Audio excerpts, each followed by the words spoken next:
What's going on everybody? Welcome to my channel, and in this video I'm going to show you how to make the most delicious Thai Satay Chicken Curry. It's really easy to make, it doesn't take that long, and it has the most amazing flavours.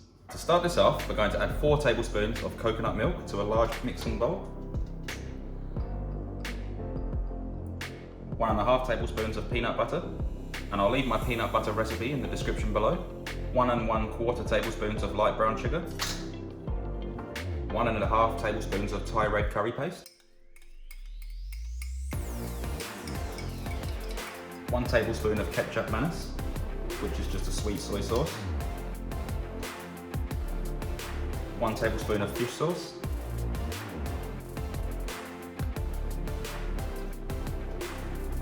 1 teaspoon of sea salt. Then with a whisk, we're just going to mix all of this together.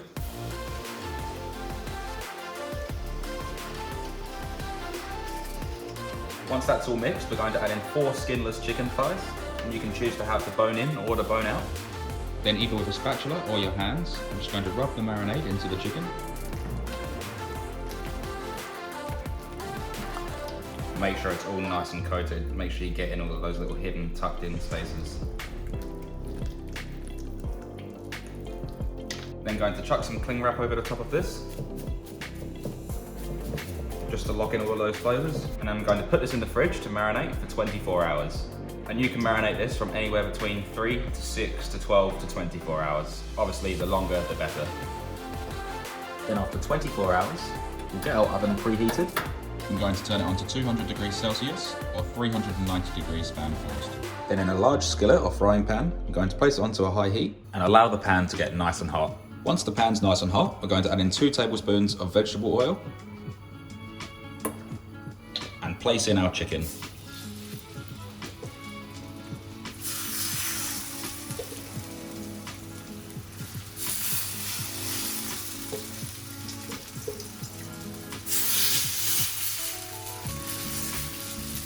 Then with whatever marinade's left in the bowl, just make sure you scrape it down and get it all in there. All of that's extra flavour. So we're going to sear this for 3 minutes on each side, and this will bring off a really nice colour to the chicken. Then after 3 minutes, we'll flip this over.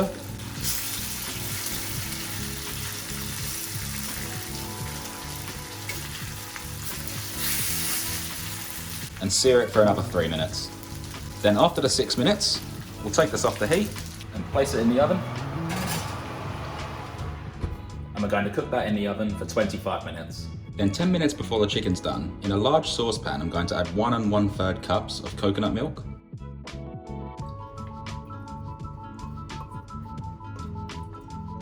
And if you're using a 400 milliliter can of coconut milk, this is the rest of it after we've used it for the marinade. Then going to add 1/4 cup of peanut butter. 1.5 tablespoons of Thai red curry paste. 1 tablespoon of light brown sugar. 1 teaspoon of freshly minced garlic. 1 tablespoon of Kecap mayonnaise, which is the sweet soy sauce. 1 tablespoon of fish sauce. And 1/2 teaspoon of sea salt. We're going to place this onto a high heat, whisk that mixture around.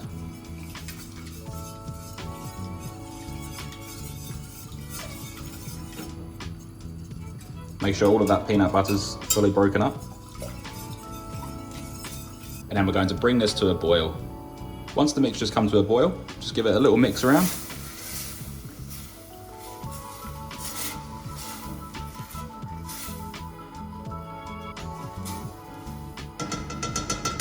Then we're going to reduce the heat to a medium and allow this to simmer for about 5 to 6 minutes, just until the sauce is thickened up.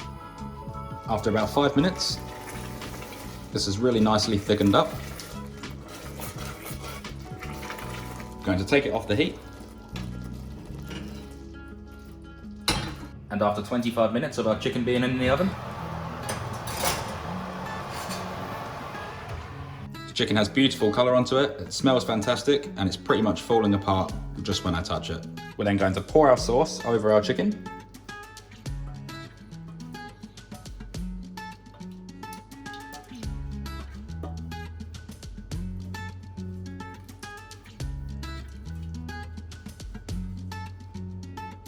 and carefully mix the sauce into the chicken. And you want to scrape down the sides just to make sure you get all of that flavour that's stuck there, and also on the bottom of the pan. And you'll notice as I'm scraping the pan, the sauce is looking so much more richer. If you like your sauce a little bit thinner, just add 1/4 cup of water. Or if you have any more coconut milk, just add 1/4 cup of that.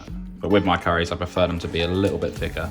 So once that's done, I'm going to carefully place the chicken in.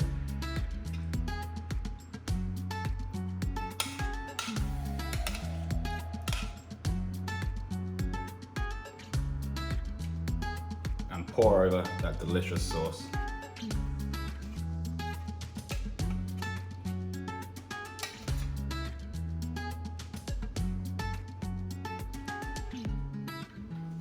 Then to garnish, I have some coriander.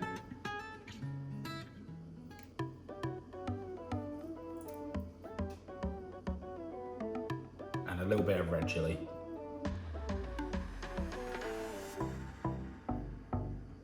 And there we have our beautiful and tasty Thai red satay chicken curry. And with this curry, it doesn't have to just be chicken, you can add a whole load of vegetables to it. And the best thing to serve this with is some steamed rice. And if you're someone that likes to prepare ahead, you can make a large batch of this, and it can be placed in the fridge for up to 4 days, or you can freeze it down where it will last 3 months. I really hope you enjoyed this video and I was able to teach you something. If you did enjoy this video, be sure to hit that like button down below, as it really helps my videos and my channel grow.